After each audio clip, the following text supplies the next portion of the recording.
Hi అండి. అందరికీ నమస్తే. Welcome to Usha Srinivas vlogs.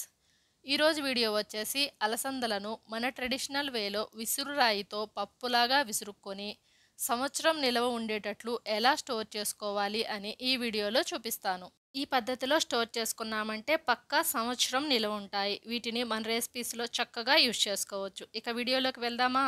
వీటిని ఒక్కొక్క ప్రాంతంలో ఒక్కోలా పిలుస్తూ ఉంటారు. వీటిని అలసందలు అని, బొబ్బర్లు అని కూడా అంటారు.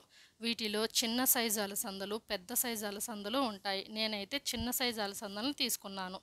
ఈ అలసందలు వైట్ కలర్లోనే కాదు, బ్రౌన్ కలర్లో కూడా ఉంటాయి. ఈ అలసందలను సీజన్లో రైతుల దగ్గర తీసుకొని పప్పులా విసురుకొని సంవత్సరం పాటు నిల్వ చేసుకొని యూజ్ చేసుకోవచ్చు. రైతుల దగ్గర తీసుకున్న వాటిలో కొంచెం పొట్టు, మట్టి పెడ్డలు, రాళ్ళు కూడా ఉంటాయి. నేను తీసుకున్న వాటిలో మట్టి పెడ్డలు, రాళ్ళు లేవు, కానీ కొంచెం పొట్టు, పుల్లలు లాంటివి ఉన్నాయి. ఇవి మరీ ఎక్కువగా లేవు కాబట్టి నేను ఇలా పొట్టు, పుల్లలను ఏరుకుంటున్నాను.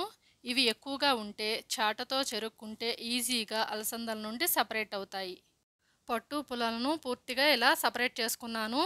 ఇక మన ట్రెడిషనల్ వేలో విసురురాయితో పప్పులాగా విసురుకుందాం.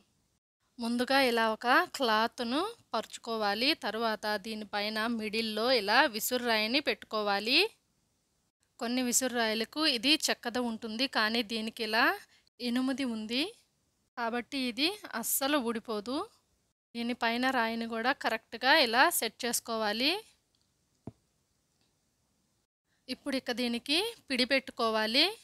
ఇదిగోండి, ఇలా కట్టె ముక్కలాగా ఉంటుంది. ఇది దీనికి లూజ్గా ఉంది కాబట్టి దీనికి ఒక క్లాత్ని తీసుకొని, సన్నగా పొడవుగా ఉండే ఒక క్లాత్ని తీసుకొని ఇలా చుట్టుకోవాలి. ఒక 2-3 లేయర్స్ చుట్టుకుంటే సరిపోతుంది. ఇలా చుట్టుకొని దీన్ని ఈ రంధ్రంలో పెట్టుకొని పైన రాయితో కొట్టామంటే ఇది కరెక్ట్గా ఫిట్ అయిపోతుంది. ఇదిగోండి, ఇలా సెట్ చేసుకున్న తర్వాత ఇక మనం అలసందలను విసురుకోవడమే. ఈ క్లాత్ని ఇలా కొంచెం మన పైన కూడా వేసుకున్నామంటే మన పైన దుమ్ము ఏమీ పడకుండా ఉంటుంది. అలసందలను చేతికి దగ్గరగా ఇలా తీసుకోవడానికి వీలుగా ఉండేటట్లు పెట్టుకోవాలి. అలసందలను ఒక్కొక్కసారి ఒక్కొక్క పిడికెడు ఇలా విసురురాయిలో పోసుకోవాలి. అందులోని అలసందలన్నీ పూర్తిగా కిందికి వెళ్ళిపోయాక మరలా మరొక పిడికెడు అందులో పోసుకోవాలి. ఇలా విసురుకుంటూ ఉంటే అలసందలు ఇలా సైడ్ నుంచి పప్పులాగా పడుతూ ఉంటాయి. ఇదిగోండి, ఇలా చక్కగా పప్పులాగా అయిపోతాయి అలసందలు. మధ్యలో మనం ఒకసారి చెక్ చేసుకుంటూ ఉండాలి, కరెక్ట్గా పడుతున్నాయా లేదంటే అలసందలు యాజ్ ఇట్ ఈజ్గా పడుతున్నాయా అని. విసురు రాయిలో అలసందలను ఒక్కొక్కసారి ఒక్కొక్క పిడికెడు కంటే ఎక్కువగా పోసినా లేదంటే విసురు రాయిని మరీ ఫాస్ట్గా తిప్పినా అలసందలు అన్నీ పప్పులు అవ్వకుండా కొన్ని అలాగే పప్పుతో పాటు కిందికి వచ్చేస్తాయి. అందుకని అలసందలను ఇలా కొంచెం కొంచెంగా పోసుకుంటూ నెమ్మదిగా తిప్పుకోవాలి. అప్పుడు అలసందలన్నీ ఈవెన్గా కరెక్ట్గా పప్పు అవుతాయి. అలసందలను యాజ్ టీజ్గా పప్పు చేసుకోకుండా కూడా యూజ్ చేసుకోవచ్చు. కానీ అలసందలు అలాగే స్టోర్ చేసుకున్నామంటే చాలా త్వరగా పురుగు పడతాయి. ఇలా పప్పులా విసురుకొని వీటిని సంవత్సరం పాటు స్టోర్ చేసుకొని యూజ్ చేసుకోవచ్చు. పెసలు, మినుములు, శనగలు ఇలా మిగిలిన వాటితో అన్నింటితో పోల్చితే ఈ అలసందలకు చాలా త్వరగా పురుగు పడుతుంది.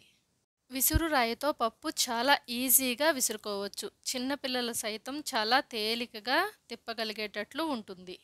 ఆడవాళ్లకు ఇది మంచి ఎక్సర్సైజ్లా కూడా యూజ్ అవుతుంది. ఒకే రోజు ఎక్కువగా విసరకుండా రోజుకి ఒక 3-4 కిలోలు ఇలా విసురుకున్నామంటే ఈజీగా ఉంటుంది. పప్పు ఇలా పై వరకు వచ్చినప్పుడు వీటిని ఇలా విసురురాయి నుంచి దూరంగా ఉండేటట్లు చేతితో ఇలా అనుకోవాలి. పప్పు విసురురాయి నుంచి కిందికి పడేటట్లు ఉంచుకోవాలి.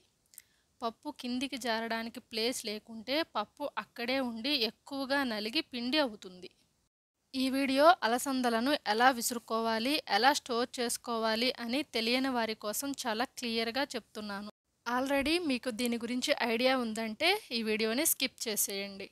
ఇలాంటి మరెన్నో మంచి వీడియోస్ మన ఛానల్లో ఉన్నాయి. వాటిని ఒకసారి చెక్ చేసి మీకు నచ్చినట్లయితే మా ఛానల్ని తప్పకుండా సబ్స్క్రైబ్ చేసుకోండి.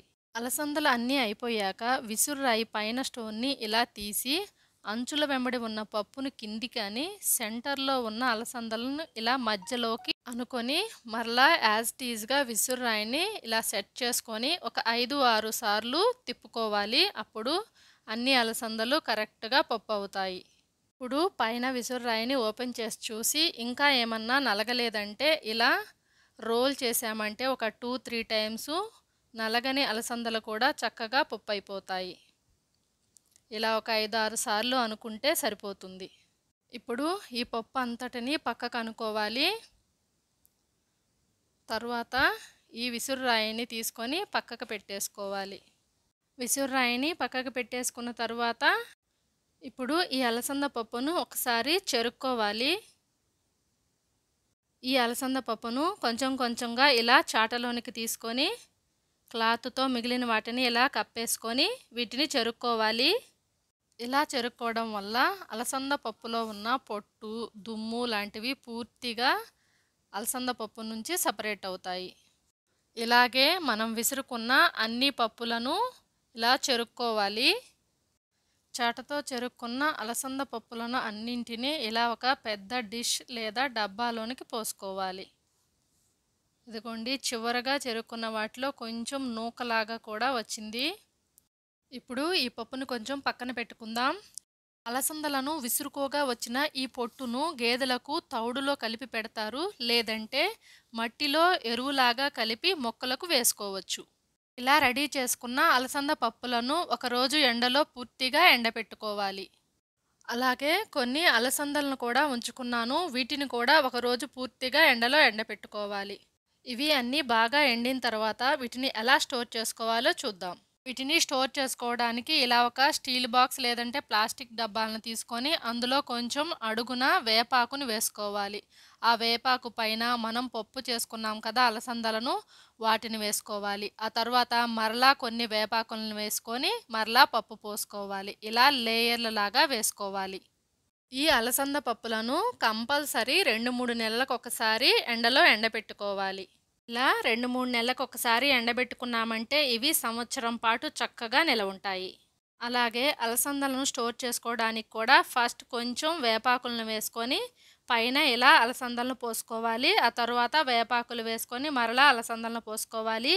అలసందలను స్టోర్ చేసుకోవడానికి వేపాకులు కొంచెం ఎక్కువగానే వేసుకోవాలి, ఎందుకంటే అలసందలకు చాలా త్వరగా పురుగు పడుతుంది.